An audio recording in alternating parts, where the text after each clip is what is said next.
It was one of the hardest times. It was Mike's mom had just passed away, and then the day after her funeral, I went in for my biopsy and found out I had cancer. So it was just like this. It was just like, man, what more? This is the Real Food, Real People podcast. Battling cancer is never easy for anyone. But imagine being responsible for keeping your family's dairy farm running, producing food, all while battling that awful disease. That's the story that Leann Krainick shares with us. She and her husband run their third-generation family farm. It's been around for over 100 years near Seattle, near Enumclaw, Washington. She shares her story of battling cancer and tells us so much about what they do on their farm and the values that are so important to them. Very good episode this week, and I had such a good time chatting with Leann for the Real Food, Real People podcast. I'm Dylan Honcoop, by the way. This podcast is documenting my continuing journey to get to know the real people behind the food that we grow here in Washington State. Our sponsors are the Great Washington Shakeout. Their big event is coming up this month. October 21st is the Shakeout event. What is it? It's an earthquake drill. Are you ready for the big one? Are you ready for any type of earthquake? We have them. And in fact, there are smaller earthquakes around Washington State in the Pacific Northwest all the time. Sometimes you feel them, sometimes you don't. Are you prepared if we have a 5.0, a 6.0? Are you prepared for that big one that, for me growing up here in the Pacific Northwest, we've been talking about for years and years, and who knows if or when it will hit. I guess it's more of a when, not an if. The Great Washington Shakeout is a great way to prepare for that. Shakeout.org/Washington is where you can go to get more information and be prepared for the big event to drop, cover, and hold on when we all do it on October 21st. 10/21 is the date, and 10:21 a.m. is the time. Don't forget it. The Great Washington Shakeout, shakeout.org/Washington. Also, Manna Insurance Group sponsoring what we do here on the podcast. We certainly appreciate them. MannaInsuranceGroup.com is the website, and I'd love to have you check them out. They do all kinds of things, including, the typical insurance stuff, home, life, auto, etc., but they have a totally different philosophy about planning ahead and tailoring things to what your family really needs. Also, the Dairy Farmers of Washington supporting the podcast, sharing stories all the time like Leann Krainick's on their website, wadairy.org. And in fact, we're talking with a dairy farmer this week on the podcast. Go to wadairy.org and you can check out their virtual farm tour so you can get more images, videos, conversations of what things really look behind the scenes on a Washington State dairy farm like Leann's. So why do you do it? Why do you grow food? Why do I grow food? I didn't always grow food, but there's one thing that farmers do that not a lot of people can do is they provide a necessity. Everybody always needs to eat. Yeah. And then you tie in that connection with being outside and working with animals, and no day's ever the same. And I always tell people that to be a farmer, there's two qualities you need. Number one is patience, and number two is a sense of humor. So I kind of think I fit the ticket on both. Yeah. Not saying if you don't have those, you're going to be bad, but boy, it sure makes your day a lot easier. Yeah, for sure.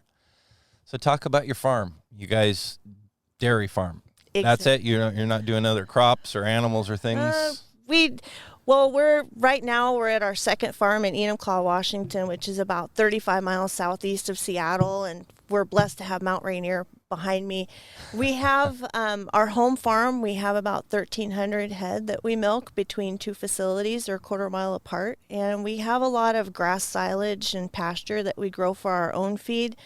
But we have a different thing. I call it farming in the urban area. So you have to get a little creative. So Mike and I, that's my husband, it's actually his third generation farm. His family started it in 1912. But wow. We park a lot of end dump trailers at breweries all around Puget Sound. And they produce spent grain, which in the beer brewing process, boiling the barley and the hops, they take out all the starches to go into the brewing process, but that what's left over looks a lot like oatmeal, and it has tons of protein in it. So it helps them recycle. We bring it home and feed it. And we haul about 3 to 4 million pounds a month. Wow. That they would have to put in a landfill. So it's not the traditional form of farming. So you have to get a little creative. So that's so cool that you're able to capture all of that. Mm-hmm. That probably wouldn't have been possible 20 years ago before this like explosion that we've had of local breweries. Yeah. Right? It's really interesting. Farmers all across the country and the world, for that matter, have been feeding spent grain to their cows mostly for decades, if not over a century. And I can't think of a brewery that doesn't do that. But the Puget Sound area, you look in the early 2000s, Red Hook, which was the really first well-known craft brewer, started getting going. And then you had the big ones. Olympia was shutting down. Rainier was shutting down.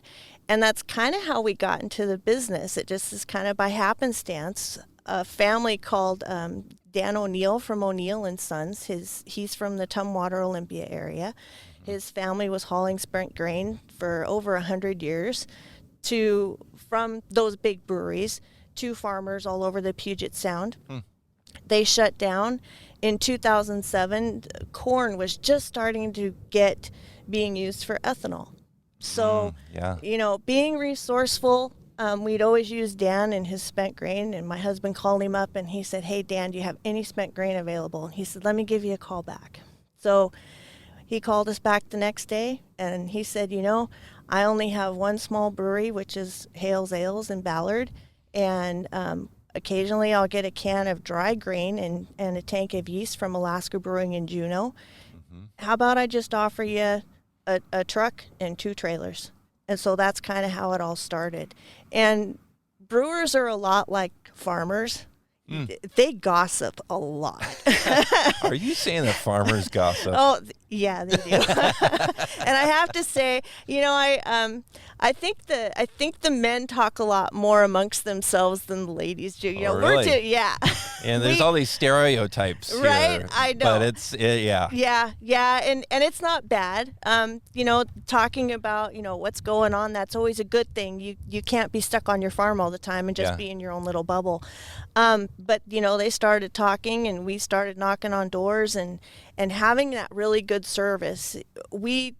Our breweries, sometimes we bring our trucks and make sure that they're not backlogged with their spent grain waste. We'll bring our trucks in the snow through traffic, whatever. Because they got to keep brewing. They need to keep brewing. Cows got to keep eating. That's right. And then, 2007 hit and oh boy, the craft beer brewing industry and microbrewing industry exploded in our area. And right now, it's interesting. There's almost 2 times as many craft breweries in the state of Washington as there are dairies. So it's how that flipped is just amazing. But it's always been good to us.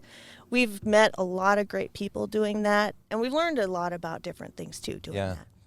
So that's something that we all need to, here in the Northwest, need to keep in mind when we're drinking our beer. That we're also enjoying this along with the cows. Absolutely.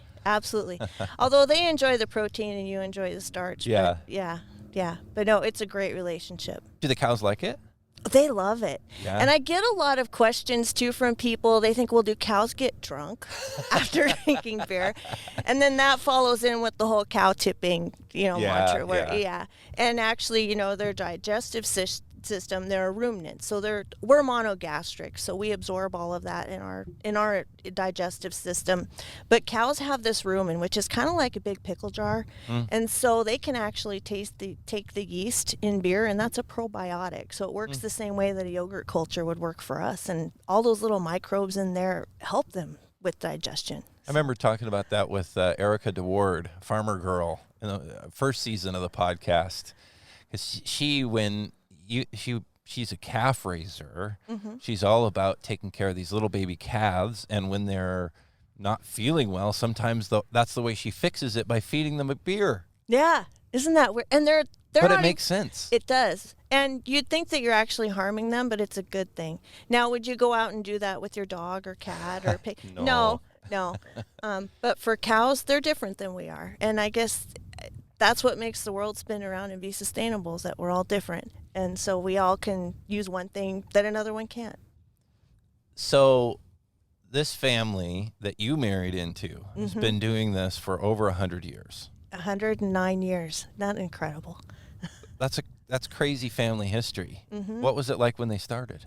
When they started out here, I'm a history buff, and reading all of the journals that the pioneers came that moved here, it's heavy in our neighborhood especially. It's a lot of Slovenian names and namesakes here. And Mike's grandfather, he immigrated over looking for a better life and that dream. And about 5 miles from our farm is the town of Black Diamond, which still is a coal mine.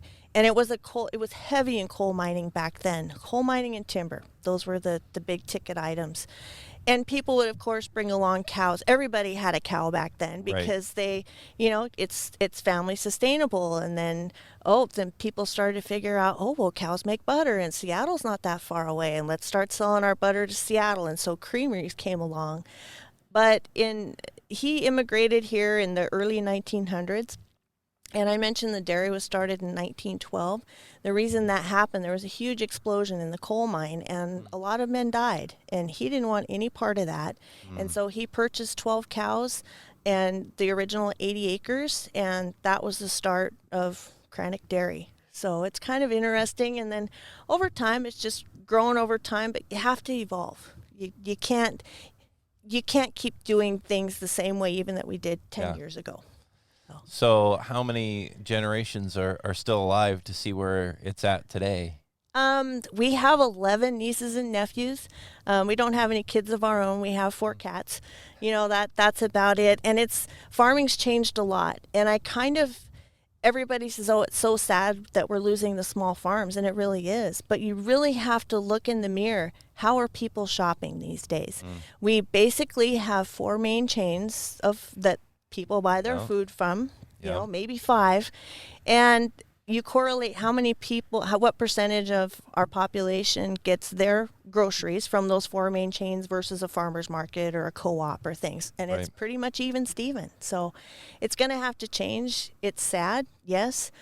But the neat thing about that, King County government saw that coming, and so they developed a farmland preservation program. So this farm that we're sitting on today and most in our area are protected. They will always have to be farming food of some sort. Will they be a dairy? Who knows? But I'm really hoping that shows like you do and making people more aware of the hard work that we put in and what we try to do to make a nice nutritionist ingredient is helpful. So the city is still getting closer and closer all the time, and that's the point of the whole preservation thing. So even as the city gets closer to this farmland that we're on here, this will stay farmland. Correct. But I've heard from others that the city coming close, even if the farmland itself is protected, things start to change. Exactly. With development closer and closer. Yeah, the number one thing that we see here is traffic. Everybody wants to move out to the country, and I welcome that, anyone that wants that experience. But you also have to keep in mind, which I think a lot of people miss, is that being in the country comes with following a tractor or smelling things or dust or having harvesting until the wee hours of the morning. And so it's interesting in Enumclaw is that a lot of people really support the farms, but they don't understand what we do. And so by being open to the public, especially on a lot of social media pages, they'll say, I'll get a lot of questions, Leann, why are the cows not out in the field? It's wintertime. Why shouldn't they be? And once I explain what we do and why, then we develop a whole bunch of fans. And it's really nice. It's gotten to the point now I have my Enumclaw posse, and they've wanted to learn that. And so a lot of times I don't even need to answer the questions. It's all taken care of. But traffic is huge. That's not going to go away. We actually, the road that you see just right over there, that's State Highway 164, which is a major detour or major route between Auburn and Enumclaw, is closed. And That's the reroute right to our farm. And so to try and run tractors down the road with all those cars that just want to get home or wherever they're going to hurry, it's tough. Yeah, it's frustrating for them and not necessarily very safe for you guys on the tractor. No. And it got so bad that I'm on the board of King Pierce Farm Bureau, and we have a campaign called My Fork Supports Farms. And it's just a nonpartisan look about, hey, this is what it takes to farm. And so the latest video that we did was with a local farmer. His name's Kellen Wallen. His family has a dairy farm not too far from here. And about 10 years ago, he was driving his tractor down Highway 164 and got rear-ended by a pickup truck. It flipped the tractor over the guardrail upside down. He was in a ditch. And you think about, oh, well, it's just water. No, it's manure. It's diesel. It's hydraulic fluid. And fortunately, a Good Samaritan found him, and he's still alive. So we have a video with Kellen promoting farm safety, and he makes a good point. He says, hey, if you're driving behind a tractor, we're trying to grow your food, but take a look around, enjoy the scenery, look at our equipment, see how neat it is. And don't be in too big of a hurry. Right. Yeah. And farm machinery is expensive, too. A lot of it costs as much as a house. And so if a farmer loses that, especially these days with supply chains, it's hard to get that replaced, and then they're out of income. So there's a lot of things to go along with that. That's scary, though. Mm-hmm. Accidents. Just trying to move a tractor down the road, and man, it happens all too often. And I think the latest national statistic is about 600 farmers every year die in tractor-related accidents. And when less than 1% of the population is a farmer and the next generation doesn't want to continue, we really need to be cognizant of that. Yeah, for sure. You also mentioned King Pierce Farm Bureau. Mm-hmm. You must be connected then with our friend on the podcast, Rosella Mosby. Yep. I always tell her, I say, I farm the proteins and she farms the produce. So, yeah. She is awesome. So loved that conversation that we had on the podcast last season out there at her farm down in. How far is that from here? That's not very far from here. No, it's only about 7 miles. But Crazy. her soil type, and she's in the Green River Valley, totally different than we are up here on the Windy Plateau. So back to, before I got sidetracked on so many other important topics, back to kind of the family history. Mm-hmm. When do you come into the picture, and what was your background? Did you grow up farming? Oh, I didn't grow up farming, and my story's kind of different. I grew up near Scappoose, which is just outside of Portland, and I've had horses. My family was raised on 3 acres. Scappoose is a farm town, a lot like Enumclaw, but we didn't have any farm animals per se. I always wanted to be a veterinarian, and so I made it my goal to graduate college being a vet. I ended up with a Bachelor from Animal Science in 1993 from Oregon State. And you get a job where you can get a job.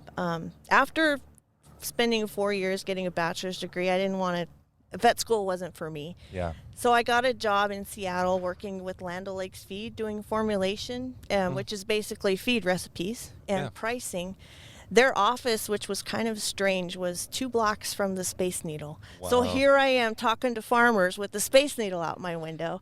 Cooking for cows, making cow recipes by the Space Needle. And chickens and everything else. And my boss was Gail Canberra, and her husband Wayne also sold our bull semen, because we artificially inseminate our cows, to Krainick Dairy. And they thought that Mike and I should meet. And so we met through the bull semen salesman, and were married in 1999. So true story. I can't make that one up. So, and it's just kind of, our relationship really works. We've been married now for 22 years, and he's the production guy, and he admits that. And I'm the PR person. I'm the book person. We make sure we have a good rapport with our employees, and developing those relationships that are so important, and letting people know what we do and why, and doing a good job. I can't let this pass. You mentioned artificial insemination, and that issue has been pretty controversial in recent years. What are your thoughts on that? Why do you do that? Artificial insemination, just in case people don't know, it's collecting semen from one bull and you putting it in a cow artificially. People need to understand that when a cow and a bull mate, it's not a romantic process. You have a cow that weighs 1,000, 1,100, 1,200 pounds, and bulls can weigh at least twice that. And so when a bull mates a cow naturally, you can get injured. It's just not something that's... So it's actually a lot safer and healthier for the cows. It is. They don't have as many leg issues and whatnot because they're not doing that naturally. The other thing, bulls are horribly mean. And a lot of farmers, that's one of the reasons artificial insemination came to the forefront, is because too many farmers were getting killed by bulls. And it's not a particularly pleasing thought to do. They're hard to manage. That was one. And then genetics. You can get bull semen from the prize bull in Europe if you want, and breed your cows. And so we can improve our herd. We can make our cows more efficient naturally. But I want to make it clear, Dylan, that everybody says, our cow's GMO. And no, they're not. We've created their efficiencies and being able to produce more milk and whatnot naturally, just through years and years and years of proper genetic selection. Connecting the right cows with the right cows. Yeah, it's a bulls. Right. And cattle with yeah. And little did Wayne Canberra know that probably his best match was Mike and I in his 25 years of selling bull semen. That's pretty good. So if I'm not mistaken, some of your milk goes to cheese. Most of our milk here can end up anywhere. It stays usually within 20 miles of our farm because there's only about a dozen dairies left in the Enumclaw, King County area. And so... How many did there used to be? Oh my gosh. In 1950, just on the Enumclaw Plateau, there were over 300. But they each had 5 to 10 cows. So are the number of cows in the valley about the same? The number of cows are about the same, definitely. They're just on different sized farms. Yeah, and it's how we've grown our size. It's, we started with our home dairy, and then the farm that we're on now, that farmer wanted to retire. His kids didn't want to continue farming, and so it was so close, we offered to buy it. We currently lease 4 other farms. The farmers that own them still live on them, but they're not dairy farming anymore for various reasons. Sometimes we have one in transition where, the farmer wanted to retire. His kids aren't quite ready yet to pursue, to become, the next dairy farmer. We have another one, another farmer had health issues, but still wanted to live on his farm. So it's a great transition. It helps us grow our herd and feed our cattle and keep it all local. And it helps them because they can get income from their land. So what do you do on the farm every day? Do you work with the cows a lot? I used to work with the cows a lot, and my job has kind of changed. I'm 51 now, and so Mike and I, we kind of sit back and let our crew work with the cows every day. Can I do anything they can do? They do it better than me, that's for sure. But I'm certainly respected when I go out there and say, hey, we need to look at this, or, we need to check this cow and see if she needs, the vet to come out or whatever. Most of what I do anymore, Mike and I sit back and make those big decisions, and it takes both of us to do that. It's a lot, when you're thinking about buying a big of a piece of equipment or, adding a couple more employees. I do a lot of PR. Now I'm on a lot of committees. There aren't a lot of farmers left in our area, and so somebody needs to step up and make that voice so it's not lost. And I just want people to know that what we do is a really good thing, and it's really cool. And then I do the book work. I write all the checks. That's my pretty signature. So I know. Mike can do a lot of things, but it's got to pass through you at the end of the day. Well, he pays the bills, and we double check that. We don't ever really argue. We discuss things. I wouldn't say we don't ever fight. We don't ever argue. You're too tired for that. So, we're on a ton of committees. And And they all relate somehow. We're really focused lately on the youth, and with King Pierce Farm Bureau, there's policy. I'm on the King County Ag Commission, so that's policy making, and they all want to hear what we have to say. But who's going to be able to do all this work? And so we've really started the last couple of years to help mentor FFA, 4-H kids, work with our fairs, both state, county, and local, to make sure that if those young people that are in FFA, if they don't continue to be a farmer, that's okay, because they have that background and know how hard it is to farm when they get older and have their families of their own. What about the farm workers on your farm? Do some of them look toward a future of doing more? I don't know. I don't know. They see how hard Mike and I work, and they're just like, no, we like going home after our day. A lot of our workers are extremely dedicated, and many of them they jump through fire for us. They really would. Our longest guy, he's been with us for 22 years, and they're like family. We pay them well, we treat them well, we try and make their job as easy as possible, making sure they have good equipment to run and trucks with air conditioning and things like that. And give them a schedule so they have the time for their families too. Is it dangerous to work on a dairy? You have to be careful. I think anytime you work in a situation where you have animals that you can't predict, it's kind of like being a police officer. You walk up to somebody on the street, you don't know how they're going to act, but you can kind of predict and read body language. Yeah. I like to tout our safety record. Our employees are great. They understand safety. They correct each other, but you just have to be careful. And you never know. I mean, things can happen, but you pay attention to your friends, and that's where we talked about earlier. Farmers talking to other people, you learn to make things better. And you work with groups like Farm Bureau and retro programs that have classes on prevention, and to just try and ease those things.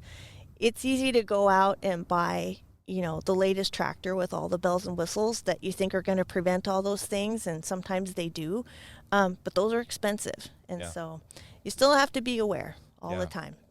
Well, things are changing with labor, and I know there are groups out there saying, working on a dairy is dangerous, and workers aren't well taken care of, and they aren't well paid, and it's become kind of a controversy, and then it became a political thing with the issue of, should there be an exemption for farm workers for overtime, or shouldn't there be?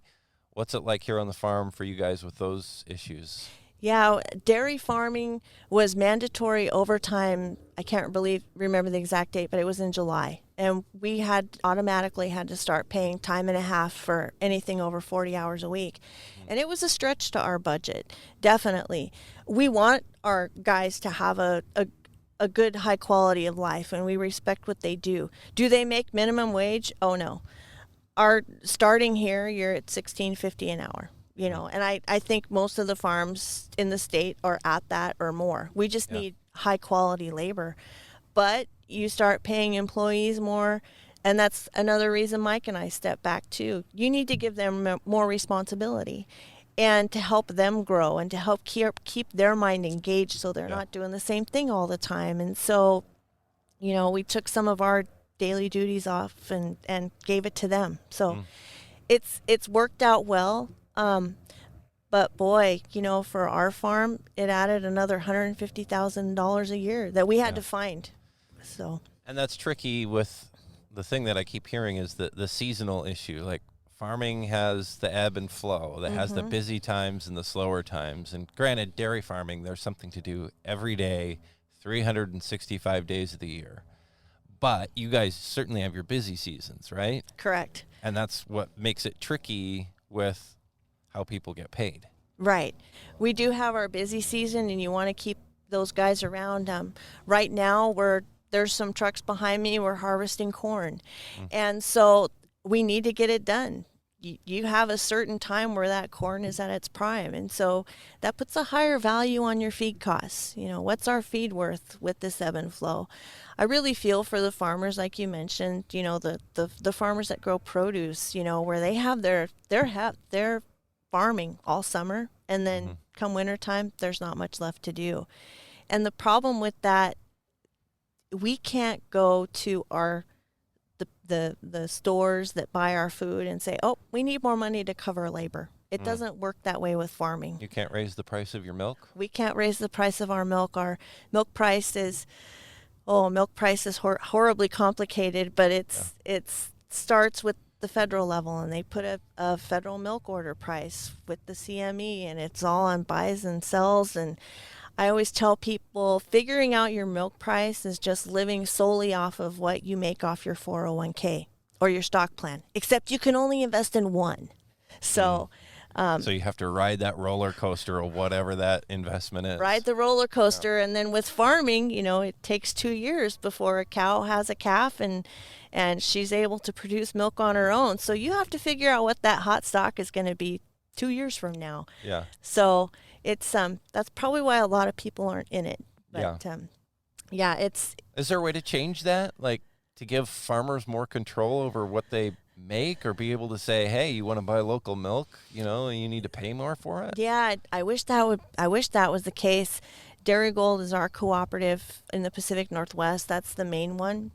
And there's competition from all over. And a long time ago, it used to be, just within the state of Washington or Oregon. And now it's worldwide. They are selling whole milk powder concentrate to New Zealand and Asia and all over. And so we're competing against Australia for our milk price here. So it's difficult to do. The only way you can, and basically all of us get the same milk price. Organics obviously get a little more, but they have higher costs too. And the only way to make money in dairy and to be profitable is to control your expenses. And so, figure out what your assets are, and that's why farming close for us works. We can keep everything within 3 miles instead of all over. Back to this issue of like time and a half overtime pay and exemptions and whatnot. Do you think there needs to be more work done on that? The legislature kind of did this whole thing this year. Yeah. And there's a lot of people saying, this issue isn't finished. There's some things that are not right about this. I definitely agree. There's a lot more work that needs to get done. I don't have all the answers today, but I think there's a lot of groups that do. And the problem, there's a lot of talking, but not a lot of listening. And is there a way to compromise in the middle? Absolutely. And just like today, there's a lot of bad information that's going on from one side, or the other. And so the general public gets confused. Yeah. But look what's happening with vaccines and right? COVID and all that. Yeah. Yeah. Exactly. And it's sad that that's happened, because the people that are doing all the work and the farmers and their employees, they're not getting any help. But it's a moving target, and things, now employees are getting long-term care taken out of their check. And so that comes out of their side, their cost of living. So, it's, we always need to talk about that. It's sad that it hasn't been talked about in a constructive manner for a long time, but I always think it needs to be talked about, always. So. Well, you say you and your husband Mike get along really well, never fight, all this stuff, such a great match. But dairy farming isn't easy, and you talk about, a lot of work and tired all the time. And also we were just, talking about prices. Prices have been low, and I know a lot of farms have even gone out of business in Washington because they couldn't survive with the low prices over the last few years. How's that been for you guys? I mean, have there been some times in the past where it's like, I'm not sure if we're going to make it? We never have times where we're sure we're not going to make it. Like I said, we're always thinking outside the box. And I'm more like the typical farmer, where I live in the now, and he's looking 5 years down the road. So he knows our next move. But what's really sad is when we have other farmers come, and it's happened more than a couple times. They'll sit in our living room and they'll say, I just don't know what I'm going to do. And it's kind of more of a counseling situation like that. we look at ways, do we still need to keep doing this? Do we need to cut back? And then you have to look at, okay, we just bought our hay last week. Hay right now is horribly hard to find with the drought, especially. And so, even though we're paying more, there's another farmer that's benefiting that. And so I always say agriculture is like this big wagon wheel. And so you take one spoke out or two, and you might be okay, but any more than that, it's going to fall apart. So it's kind of like I scratch your back, you scratch mine. But yeah, that's how economies work, right? Right? It's the agricultural economy. Yeah.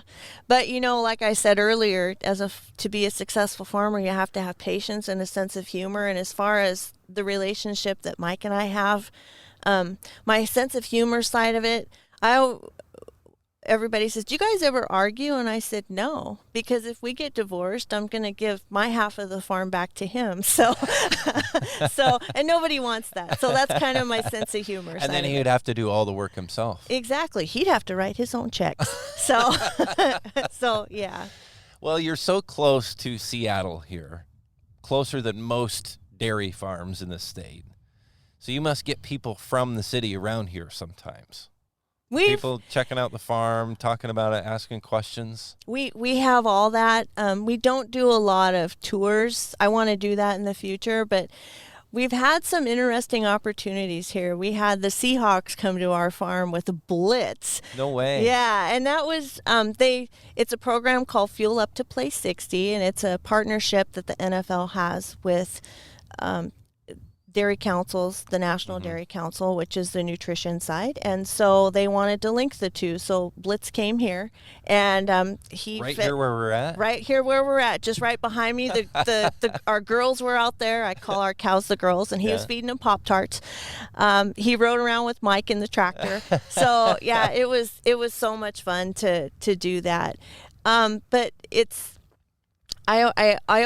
we get a lot of people that assume that they think they know what goes on a dairy farm, a lot of that. And I don't want people to get their farming knowledge from the University of YouTube.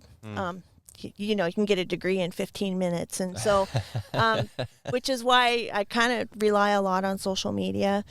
The other interesting thing we do is I get a lot of press from our manure, which is strange. You'd think it would be the milk, but we compost all of our manure solids, and we sell that as Scarecrow's Pride to gardeners all across the Pacific Northwest, and have partnered with our breweries in some events. In fact, Elysian Brewing is our largest spent grain provider, and they're having a great pumpkin beer festival. So one of the things that we do, we have a weigh-off, and the spent grain that Elysian provides helps make Scarecrow's Pride compost that grows pumpkins with a lot of different pumpkin growers. And we'll take the few of the heavy ones, and the following weekend Elysian will take those, fill 2 of them with about 4 kegs of beer each, and tap them at Seattle Center for the Great Pumpkin Beer Festival. So, of course, I'm at the festival. They want to show that connection. I think we're probably the only beer festival in the world that has compost there. Yeah. But we show that connection, and I'm the dairy farmer in the orange tutu, and it's great. So, and the other cool thing about that, Dylan, is that it's raised over $500,000 for charity. Wow. But so it gives me a warm, fuzzy feeling inside. The last this year it's the Vera Project, which is an arts project for people. But prior to that, it was Fred Hutch Cancer Research, and so being a cancer survivor myself, and to be able to pay it forward like that, oh wow! It still blows my mind that we were able to do that. So. When did you have cancer? I was diagnosed with Hodgkin's lymphoma in 2011, and I'm 41 years old. The type of Hodgkin's I had was something that commonly, 70% of it occurs in men under the age of 25. So, but it's also the highest cancer that's curable. And so, when you're a farmer, and it's a life changer, and you got to take care of it. And you can't just take a month off very easily, or months, or go through rounds of You probably had to do chemo and Yep. all that. Oh, yeah. I had to do all that. And, we found out in November, and people might think it's bad to farm near Seattle. I think it's great. Seattle has the best doctors anywhere. I had a top-notch team, but it was 12 treatments of chemo that we had to go in every other week for 9 months. And you pretty much put the farm on hold. You go into Seattle and you sit there and, you take your infusions for 8 hours. And Mike, bless his heart, he went with me every time. And I was out, but here's Mike. Mike's always taking notes on stuff. And he has, if you look at Mike, he has note cards and they're folded up like a book, and those are his ideas. And we put everything on hold. The guys all knew I was sick. They were taking care of the farm, which goes back to, our employees are like family. They knew what was going on. And, but boy, when I was done, Mike put the gas pedal on all his ideas. And the thing that it gave me too is that everybody says, "Oh, what did you learn from being sick for so long?" Yeah. And I always tell people I learned to never have a bad day. So I have days that are not as good as others. I have days that are so-so. But if you think you're having a bad day, go visit an infusion center or somebody that's in ICU. They're having a bad day. But you learn from that. So it was kind of So perspective. Exactly. Yeah. And then I also learned too, I'm just like, man, let's get on with life, girlfriend. So Yeah. so that's Things kind to of do. where the Leann, the PR person, came out too. Yeah. So Take the bull by the horns. Go for it. yeah, but not. Hopefully, it's a nice one. Oh, yeah. No. I say that figuratively. I have all these figurative sayings that are based on farming talk. Right. I don't even think about it. So it's easy to do. It's easy to do. Was that the hardest time on the farm? It was one of the hardest times. It was Mike's mom had just passed away, and his dad passed away in 2007, and we knew it was coming, but she passed away October 31st, and I knew I was sick. And then the day after her funeral, I went in for my biopsy and found out I had cancer. So it was just like this. It was just like, man, what more can it 1-2 take? punch. Yeah. Exactly. And you don't know it's coming. You always keep prepared, mentally, like, okay, if something happens, this is what we're going to do. And so that helps, but it never really prepares you for the emotional side of it. But we had a lot of support from our farming community, our community in general, our friends, our employees, their families. It was incredible. And so we've been kind of making a point to pay that back ever since. So you're cancer-free? Cancer-free. You beat it. That's right. I love it. With a heavy stick. So Awesome. you have the heavy stick. I'm all for people beating cancer as hard as they can because it deserves it. That's right. That's right. It's an awful, awful thing. Mm-hmm. Well, thanks for having me out here. This Well, is thanks such for a coming. beautiful spot to farm. I mean, we have Mount Baker where I grew up, but Mount Rainier. Right? Sorry, all you Mount Baker fans, but that takes it to the next level. And having it just watching over your farm here all the time, that's so awesome. It is I mean, you awesome. just are surrounded by an incredible landscape. It's gorgeous here, and our area has some of the most productive soils in the world right here. And so, making sure that you are knowledgeable of your rural area and protecting your soils and respecting your farmers, keep tabs on that. So we're trying. Thank you for sharing your story with us. Thanks for coming, Dylan. I appreciate it. This is the Real Food, Real People podcast. These are the stories of the people who grow your food.